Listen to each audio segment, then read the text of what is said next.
Hello Royals, and welcome to a new episode of Path to Kingdom. I want to again congratulate you on investing in yourself. You have set yourself apart from the vast majority of the population, who right now, instead of watching a self-development video, they are trying to run away from their need for growth. They are drugging themselves with either drugs, alcohol, cigarettes, TV shows after, not just for fun. We all want to have some fun, but maybe to run away, just numb the mind. So they don't have to face who they are. They don't have to face the task of growth. Unfortunately, when we don't grow, we lose, we shrink, our life shrinks. People that we care about, who care about us, eventually leave.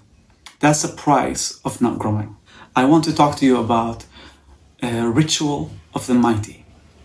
I have a ritual for myself. I call it Ritual of the Mighty because it inspires me. I've watched cartoons when I was growing up. For example, Hercules. When Hercules turned into a hero, how the tasks that he had to overcome, the trials he had to overcome, the training. There are certain things that we can do on a consistent basis that take us from here to here to here to here. Last episode we talked about RPM. In the RPM method, result, purpose, and map. This is a tool that allows us to achieve practically anything in relationship, in business, in small things and big things. And we can have an RPM for a big project, we can have it for small. And then we have clarity, visual clarity of what we are trying to do. We have a roadmap that gets us there. But one thing that actually is missing from that method is in the end of the method, when you put the result that you want, you ask yourself why, and you have to find a very strong why you want it, because if the why isn't big enough to achieve the result, you are not gonna do it. You're gonna give up. Procrastinations, people who want things that are not clear, and people who want things, but they don't know why, or the why is not strong enough. It's very vague. And then we talked about the mechanics, the map. The map is the easiest part. It's listing all the things that we want to do, picking the smallest amount that will give us the biggest result. 20-80 rule, we call it. And then we ask ourselves, who? I'll give you an example. Before I became a life coach myself, I did the RPM. I thought about what I want to create in life. I thought about the outcome, what it looked like. I thought about why it's very important for me. And I mentioned to you, my purpose for myself is that I want to connect with my own self, love myself, connect to the deepest level with my own soul. And two, make my desires, my soul's desires, reality. I do the same thing in a relationship. The relationship I'm after, I want to find someone who is really connected with herself, so her soul and mind can really connect. And my vision is that I discover what her dreams, what her desires are in life, and make it my own mission to make her dreams come true. And my purpose with my clients is exactly the same. I help my clients, when people work with me, they connect deeper with themselves, and they also connect with their own desires, their own dreams, and I help them make that come true. So, when I decide all of this, I decided this for my coaching. This is the result I want to create it. This is why it's so important for me. How am I going to create it? X, Y, Z. And one of the ways I do it is by doing this podcast, that the videos is because I want to add value. I want people to connect deeper with themselves. I want people to really be able to achieve their lifelong dreams. And in the end, I ask myself, okay, who is the version of me that is capable in creating this version of my dream? Who is capable of creating this? What does this person eat? What does he drink? How much exercise does he do? What time does he go to bed? What time does he wake up? How does he feel? How does he meditate?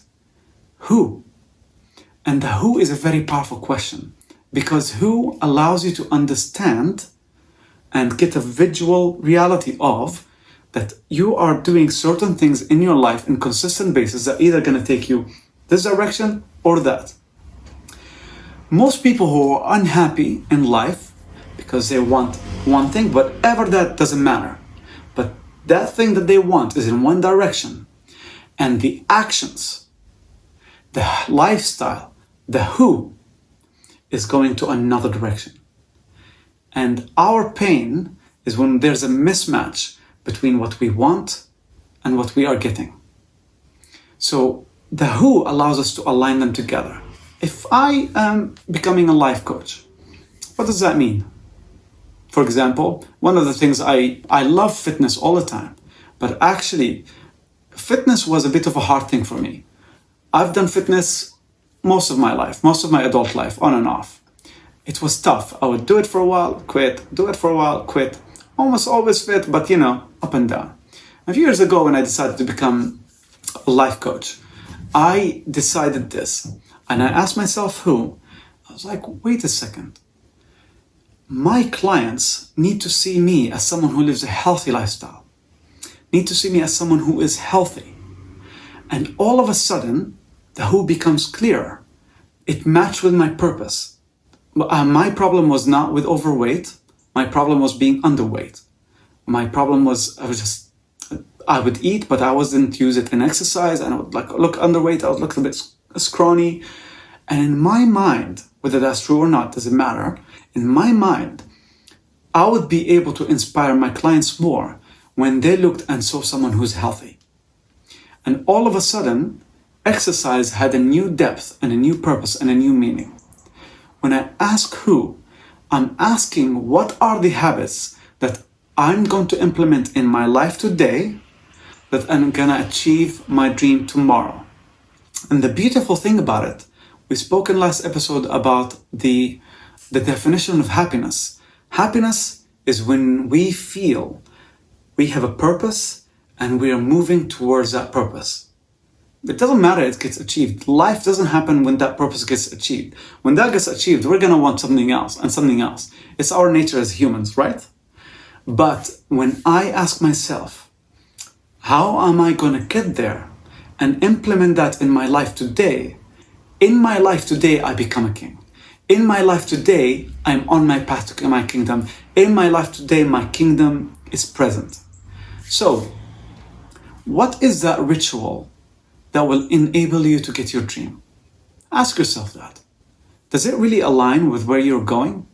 What is that ritual that allows you to live the happy that you really want? Do you really want to be the sexiest man or woman, not necessarily alive, but you want to be someone who's good looking. You want to be someone who's fit. You want to be someone who's full of energy. You want to be someone who's happy. In a relationship is extremely important. Can you compare two versions of yourself? One has very low energy, very unfit, very tired, and one who is actually energetic. Look at these two people wake up in the morning in a relationship. What are they bringing to that relationship?